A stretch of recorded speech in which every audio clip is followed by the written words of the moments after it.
My name is Marissa Cole, and I am 52 years old.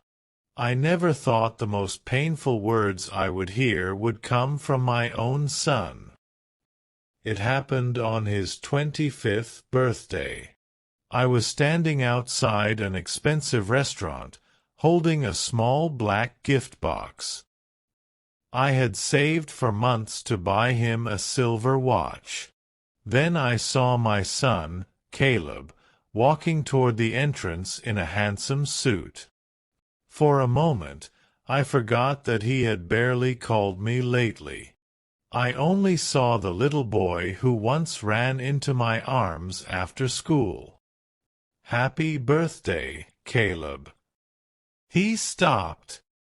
His eyes moved toward a group of well-dressed friends near the entrance. Then he looked at me. "Mom, why are you here?" I smiled.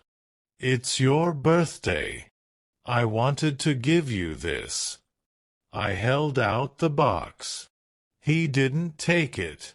Instead, he lowered his voice.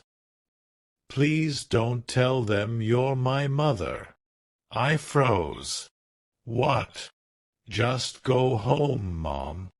I looked at my old coat and worn shoes.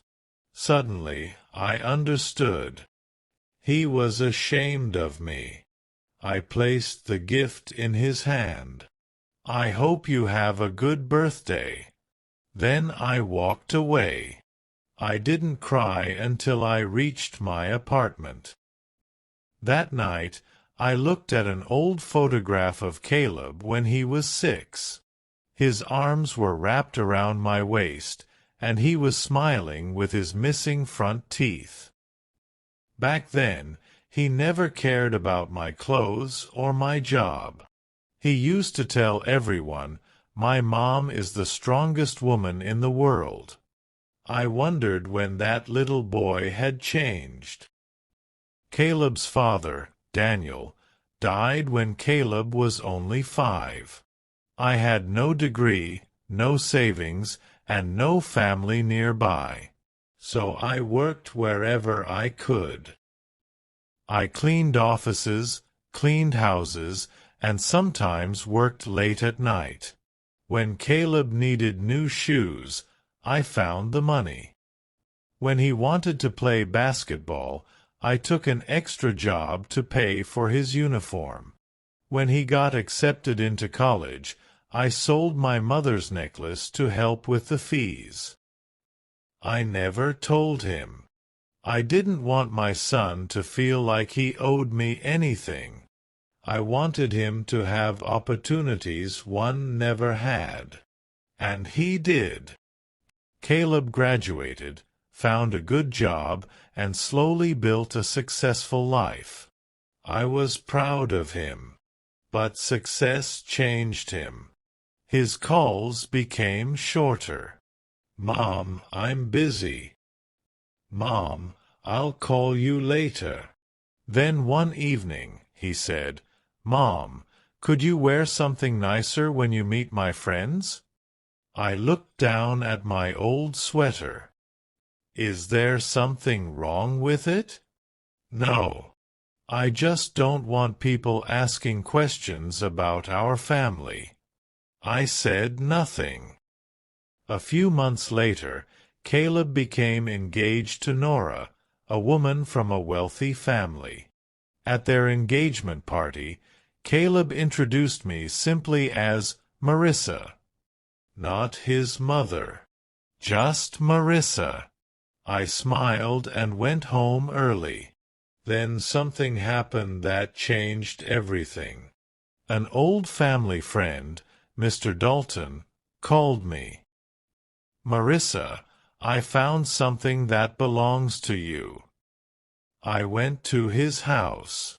He showed me an old box filled with Daniel's papers. Inside were unpaid bills, bank statements, and old letters. I remembered them immediately. After Daniel died, I discovered that he had left behind serious debts. I could have walked away from them. Instead, I spent years paying them because I didn't want Caleb growing up with his father's problems. Mr. Dalton looked at me. Caleb deserves to know what you did. I shook my head. I never did those things so he would feel guilty. But the truth was already reaching him. That same week, Nora asked to meet me. We sat in a quiet cafe. Marissa, I need to tell you something. What is it? Caleb told me he's embarrassed by your life. I gave a sad smile. I know. He doesn't know what you sacrificed for him. I never wanted him to know. Nora looked at me. Maybe he needs to. That evening, Nora confronted Caleb. She told him about the debts, the extra jobs, and the sacrifices I had made for his education. Caleb became silent. Then he drove to my apartment. I found him standing outside my door when I returned from work. His eyes were red. Mom. I stopped. Why are you here? He swallowed. Is it true? I knew what he meant. Who told you? Does it matter? He stepped closer. You paid Dad's debts? I nodded. You worked all those jobs? I nodded again. You sold Grandma's necklace for my college? I looked away. He covered his face. Why didn't you tell me? Because I never wanted you to feel like you owed me your life. He started crying. I was ashamed of you. Those words still hurt, but this time they came with regret. I was ashamed of your job, your clothes, your apartment. I thought my friends would look down on me. I looked at him. Caleb, being successful doesn't make you better than the people who helped you get there. He nodded. Can you forgive me? I stayed quiet. Then I said, I can forgive you.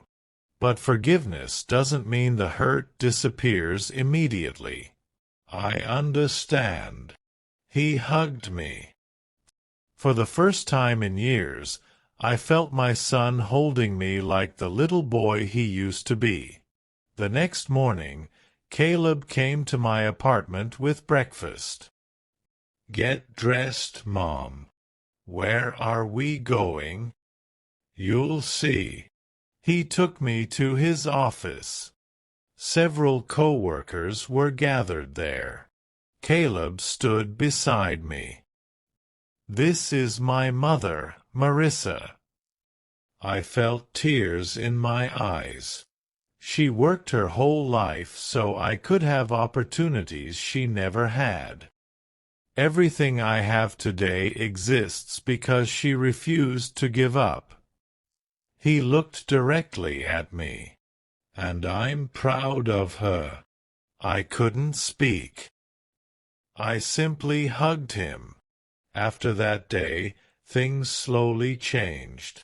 Caleb visited every Sunday. Sometimes we cooked together. Sometimes we watched old movies.